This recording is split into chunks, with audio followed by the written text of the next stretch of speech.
Okay, welcome back and to this next episode regarding the shadow map, mapping the shadow series. Hope you've been finding this useful so far and seeing how this applies not just to personality, but to many, many different ideas. I mean, in the last episode, I talked about the duality of duality, and this is nothing more than a way of thinking about the way anything shows up in our world. You can apply this to everything you see around you. So beyond simply being a coaching tool for understanding your own inner dynamics, this shadow map is a way of illustrating conflict itself, inner conflict and outer conflict actually.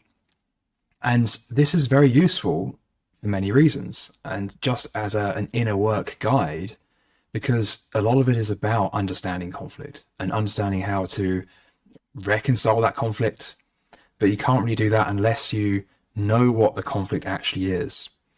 So something I often ask in my coaching is, where do you see this conflict? How do you think about this conflict?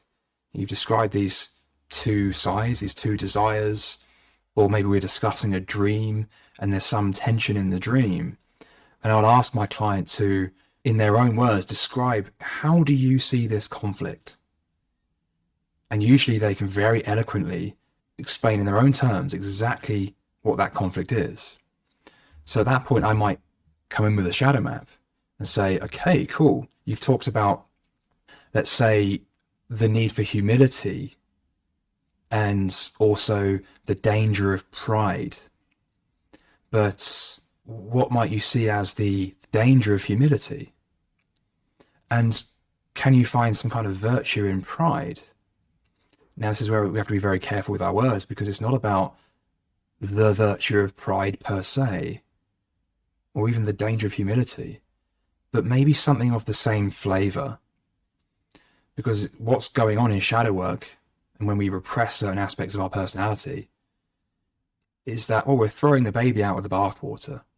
It's not only pride we're throwing out, it's anything else that resembles it. Remember, we've been talking about Hegel, we've been talking about Schelling, all these genius German thinkers from the last 250 years. They offered a lot that can really help us think about this. This whole paradigm of idealism or ideaism, that our experience is mind-led, of course. Naturally, everything we experience is rendered by our mind. And the idealists have a philosophy based on the idea that the very world itself is mind-led. Well, therefore, ideas are pretty important. And when we identify a certain way, it's an idea trying to come to the surface. And so there's truth in it. There's truth in our conscious thesis or our persona. There's truth in that humility that we bring forward. It may have been, on one level, an adaptation in early life, but that doesn't mean we ought to get rid of it. And by the same token, the idea of pride and everything that looks like and everything that contains, there's a clear division between the dark shadow and the light shadow.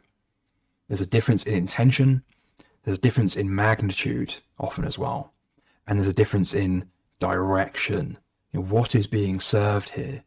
What is being brought into the limelight? Are we serving the self with a capital S? Or are we serving the alienated self? Are we stuck in dissonance and self-contradiction and we're refusing to transform? So there's pretty clear philosophical and linguistical differences between the dark shadow and the light shadow. Very useful to pass them out. That's what the episode, The Duality of Duality, touched on. But then going back to today's theme, inner conflict visualized, understanding that actually visualizing our conflict is a really useful part of shadow work. And we can break it down into those 4 areas and understand the all-important 5th, that is the synthesis of both sides. So, yeah, very practical tool, but also it's a way of understanding the movement of mind as the idealists laid out for us. So, to that end, I have a really sophisticated image here of a donkey and a unicorn. And I was just last weekend delivering a workshop where one of the participants during the active imagination practice had an experience of two horses. So interesting that we both came up with similar imagery here. And then what they then said is that in this experience, they were riding one horse and there was a rope attached to it, and the horse behind them caught up, ran ahead, and as it did so, the rope got caught around her neck. And I said that's very interesting because that's just like an analogy that I sometimes use of the donkey and the unicorn. So what's going on here? This is a metaphor for how conflict in our mind works. There's a lot of things we can simplify and elucidate using this analogy. The donkey is a little bit like the ego or the conscious stance, the conscious position, and the unicorn more represents the self or the higher self. Now, these two creatures are tied together by a rope, and to quite some extent, for some time, they are likely to walk in the same direction. They're moving together in lockstep. So the donkey wants to look kind, the unicorn wants to be kind. The donkey in this image actually has a horn, much like the unicorn. So by no coincidence, I think, because it's very good at pretending to be a unicorn. It's very good at pretending to be what there is. So it doesn't matter what the persona is or what the conscious thesis is. It might be, for example, something like efficiency. Efficiency is a good thing, right? If you ask anyone who has a preference for efficiency, maybe in the Myers-Briggs system, the personality type system, this might be someone like an ENTJ or even an INTJ. Anyone who uses this efficient, extroverted thinking approach and function to life. Because what is more noble than building things, doing things in the world, making money, making profit for the good of the world, for yourself, for your employees, for your family? If it's generating income, it must be good, right? Well, it is certainly, at least to some extent, a good thing, as demonstrated by the willingness of the world to exchange their hard-earned resources for what it is you have to offer. Surely that is unequivocal proof that what you're doing is creating value in the world. Well, the unicorn of true efficiency is guided by the donkey of the appearance and the embodiment of efficiency. And for quite some time, these two movements, these two forces, will certainly be moving together. But even a very slight deviation in their direction, which may be imperceptible for 30, 40, 50 years, but over time, they're going to start moving apart.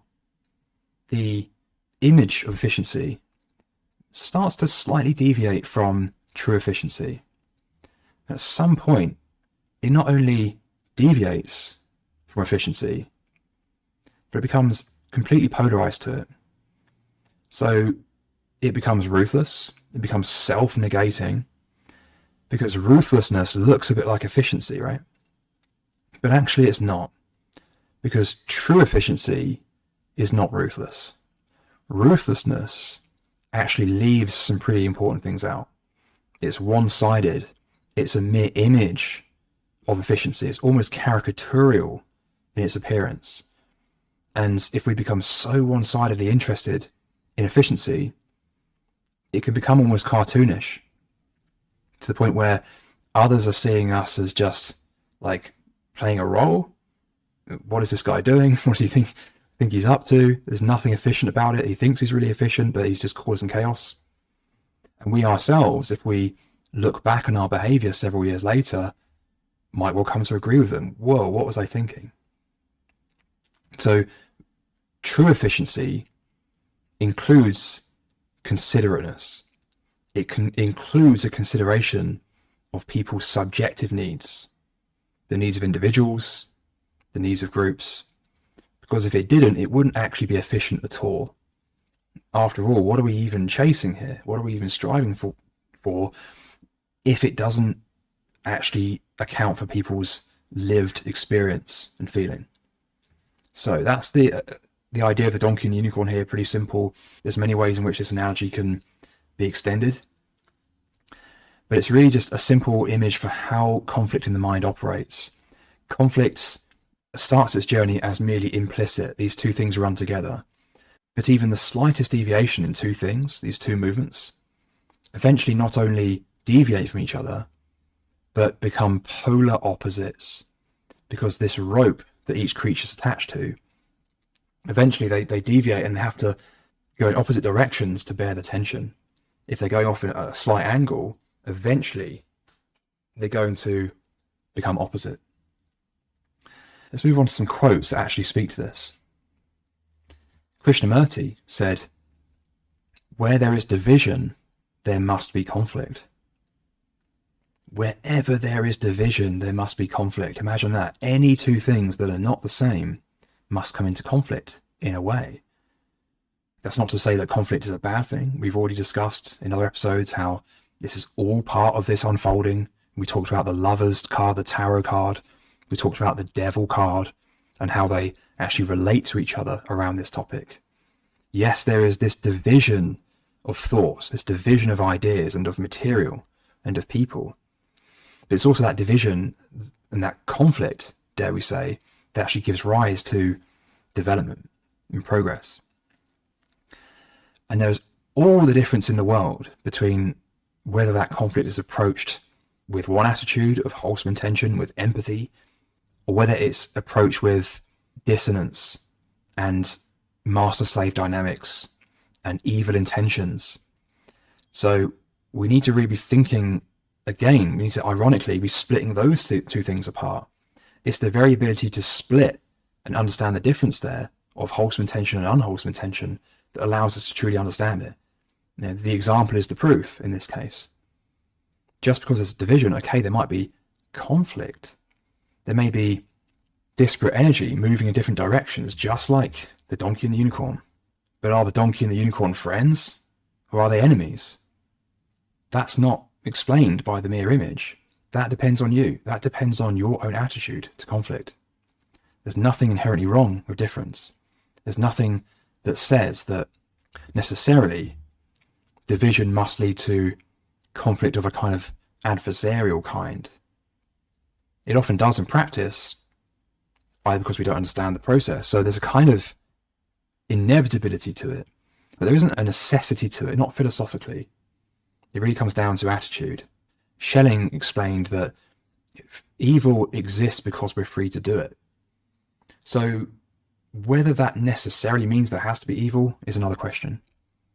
There is the possibility of overcoming it. So Krishnamurti actually goes on and he said, "Don't you quarrel with your wife or husband everlastingly?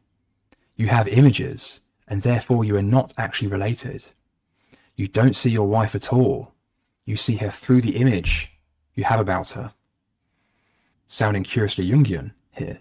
And apparently they did meet, but not much was said. We don't quite know what was said there. One might like to think that they would have a lot in common, or at least a lot to talk about. But I have a huge respect for Krishnamurti, of course. But the way he's coming at this, I feel, is distinctly Eastern. Now, any Krishnamurti followers would have to correct me on this, but I'm often felt with a sense of kind of disdain for this separation, like it doesn't serve any purpose. Like there's something inherently bad about it.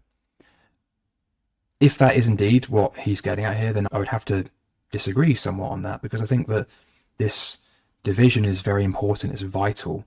It is the wellspring of life. So what he's saying here around how you quarrel with your wife or husband everlastingly, well, actually not every couple does.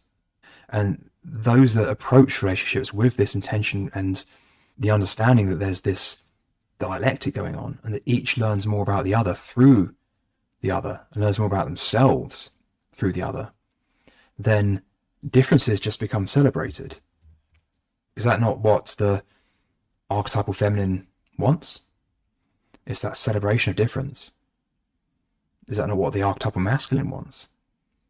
One leans towards separation, the other one leans towards the bringing together, the outward movement of eros, the inward movement of thanatos.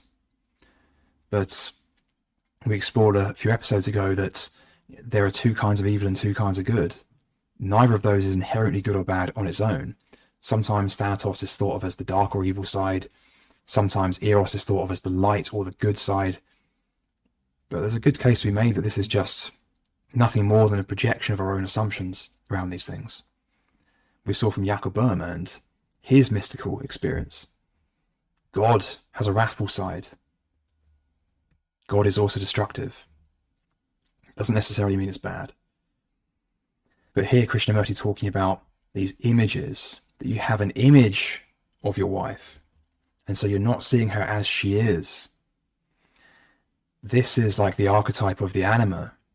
We project the image of the anima perhaps onto women, or for women it might be the other way around, projecting the animus onto men. So do we really see others as they are? Or do we merely see our own ideas about them, our own internal ideas of what it means to be masculine, feminine, man, woman, and project that onto our loved ones and others in the world? How can we overcome that? Well, of course, the way to overcome that is to engage with the opposite. If we're simply projecting, it's because there's something we haven't integrated. In just the same way as we project ourselves into a persona, this is something that's often not mentioned. There's a lot of talk about projecting the shadow, but what about projecting the persona? What about this identification with a persona? That is also a kind of projection. Because just as the shadow has a way of showing up in consciousness, the persona also contains great unconscious roots. If we really understood what the persona represents, we wouldn't need to identify with the persona. The persona is a way of getting to know ourselves through an image. So, in just the same way, if a man projects the archetypal feminine onto his wife or onto any other woman and becomes greatly disappointed, doesn't see them as they are at all, doesn't even see the beauty that's there. He maybe thinks he is, but he's seeing an imagined, idealized form of beauty. This isn't about not seeing beauty. It's actually about seeing a whole other kind of beauty, of seeing imperfection in beauty and beauty in imperfection. If you can see beauty in imperfection and imperfection in beauty, then you're well on your way, because perfection contains imperfection. Look around. Do you see perfection? Do you see imperfection? So the projection, as it's often called, of the image onto the other, it's not a mistake. It's a way of understanding what it really represents, the essence that we both see in the other and that it represents, and that gives rise to it. So, for those watching the video, I'm now presenting an image. It's an AI-generated image of two women coming together. They're sort of holding out their hands to touch each other, and they're surrounded by sort of different colors of gas. So there's like green gas on one hand and yellow gas on another side. This is an image I generated to illustrate the idea of empathy. And I've talked about empathy in quite a few places. And the whole idea of empathy, I feel, is quite widely misunderstood as well, because it too has a way of showing up as appearances. You could actually map empathy to the shadow map quite comfortably. You might imagine a conscious thesis of empathy and the mere image of caring and compassion as a power-driven form of that. But it's not true empathy. It maybe looks like empathy. It's the image of empathy. And thus, in just the same way, it can be some kind of way of understanding what true empathy is. But to really understand it, we have to engage the opposite. Well, what might be the antidote here? Well, the antidote might actually be, it's not the opposite of empathy. It's the opposite of the power position. It's the opposite of what is it we're showing up as, and what is the image of empathy here?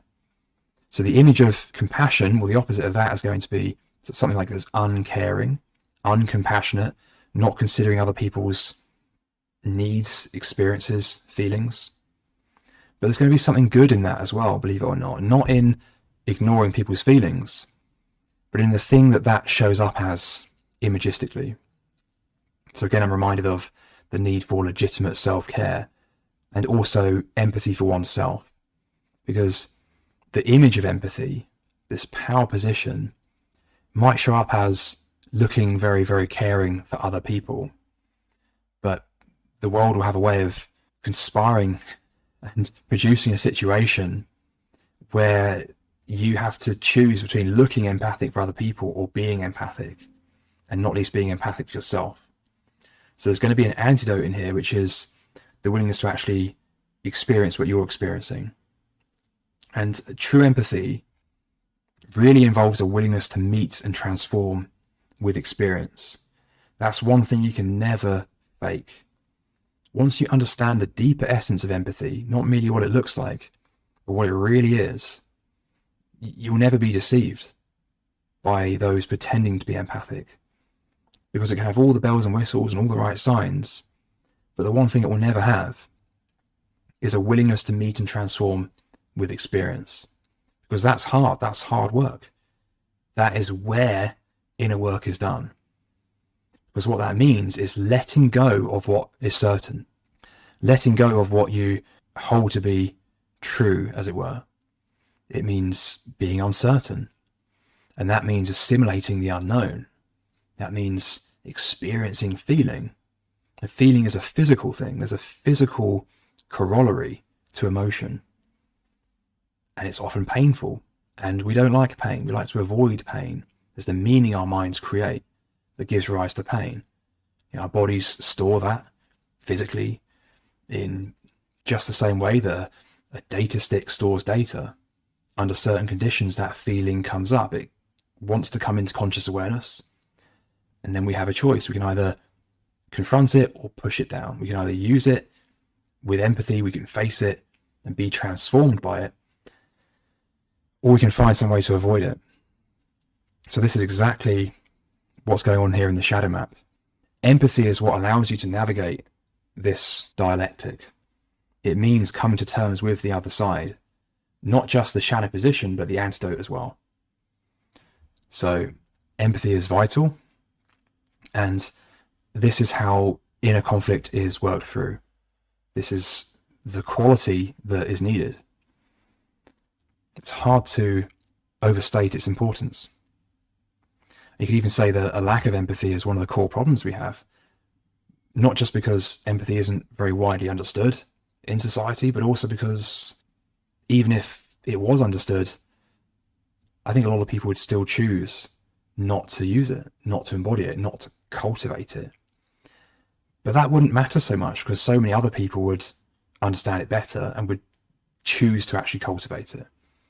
And so when you embody empathy well, and a true understanding of empathy born out of this dialectic, then the lack of empathy from others can't harm you as much, because you make more discerning choices for a start, like where you go, what you do, who you hang out with, this kind of stuff.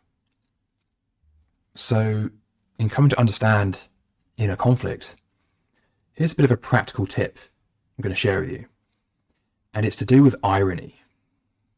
We all understand what irony is, right? It's a little tricky to define, but we can all understand it as an experience. It's like when something was called into question, like when something we really, really wanted was denied to us in quite a meaningful way. So you might think of it as a kind of meaningful compensation or a meaningful opposite that occurs. Just like how synchronicities are a kind of meaningful coincidence, irony shows up as a meaningful compensation for something. So Hegel actually talked about irony quite a bit, but more in the context of art and fine art, as like the ego just deeming itself the ultimate arbiter and creator and destroyer. So he was actually very critical of Schlegel, and he basically, in essence, saw irony as like the ego refusing to meet with negation, refusing to transform. It's a lack of empathy again. That's exactly what it is. It's a lack of empathy. But irony, for the same reason, is actually a very useful marker in inner work. It always has the potential to lead to insights. So this can happen in ways that are quite like banal. Okay, you really want chocolate cake and you go to the shop and there isn't any. Oh, that's a bit ironic. Sure, it's not too hard to understand that, but it can actually happen in ways that are much more mysterious and synchronous and apparently coincidental. But when we experience these moments, this is lending credence to the validity of this model, and I would also say the integrity of the idealists' philosophies, that no matter what it is, when we force ourselves down a route, when we adopt a conscious position so hard that it turns into a form of power, we're trying to make things just a certain way. The world has a way of showing us the shadow. I used to spend hours trying to figure out exactly how this happens. What is the mechanism? There's many, many different mechanisms. But perhaps the overarching mechanism is simply elucidated when we consider idealist philosophy and what it really implies and means. It's an energy pathway. It's that we've isolated something, we've become intent on bringing something into the world, rightly so, but that must always leave something out. And so there's insight here, wherever there's irony, because what it's not doing is saying that what you did was wrong, or that you should never have tried to do it that way, or that you should never have tried to make a good impression, you should never have tried to do a good job at work, you should never have tried to build a business, whatever it might have been. It's not saying that at all. That might be a common misconception of what's going on here. It's not that. It's that by engaging with the antithesis or the antidote, by engaging with the opposite, it actually leads to greater insight. It leads to a greater integration of the very thing you were trying to be. I talked earlier about the persona, how the persona carries a thesis through, and actually that it does contain some truth. We can think about it in terms of the mother archetype. Someone who really wants to be a perfect mother, if they have an image of that, an idea of that, and they embody a certain appearance in order to try and be that, beyond a point that's going to become dark and devouring and unwholesome. Now, the father might come on the scene and try to correct that somehow. In doing so, they're not telling the mother or trying to get the mother to be less of a mother.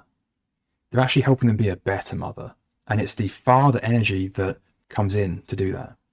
That's one way of doing it. Like, we're thinking about the dichotomy here between mother and father, but there's other ways this can show up as well. For example, in kindness, because you might associate certain kinds of kindness with something quite motherly, like there's overlap there. But this need for self-care actually improves the ability to be kind. It leads to true kindness. In much the same way, a mother who is willing to loosen her grip on that idea and image of motherhood is able to become a better mother. The exact same thing can be said about the father in reverse. That's why, for those watching the video, I've got mother archetype in the centrum here. You could simply swap this around, have father on the right side of the screen, and call it the father archetype. The father needs the mother to be a father. The mother needs the father to be a mother. Right. So where there's irony, there's insight. And there's a very simple practical tip just for understanding where there might be something to be gained. Like I say, this happens in all manner of ways. It can be that, you really needed your laptop tomorrow because you've got some meeting online and suddenly your laptop breaks, or there's some kind of software bug at the most ironic time. What is that about? What's going on there? Is that something to do with your own mind? The way it's insisting on something and wants one thing so much that it actually creates its opposite. It creates a shadow. And that very same experience contains the very antidote needed to realize the thesis that you postulated in the first place. So, with that all said, I'm going to draw this episode to a close. Thank you for your time and attention, and I'll see you in the next one.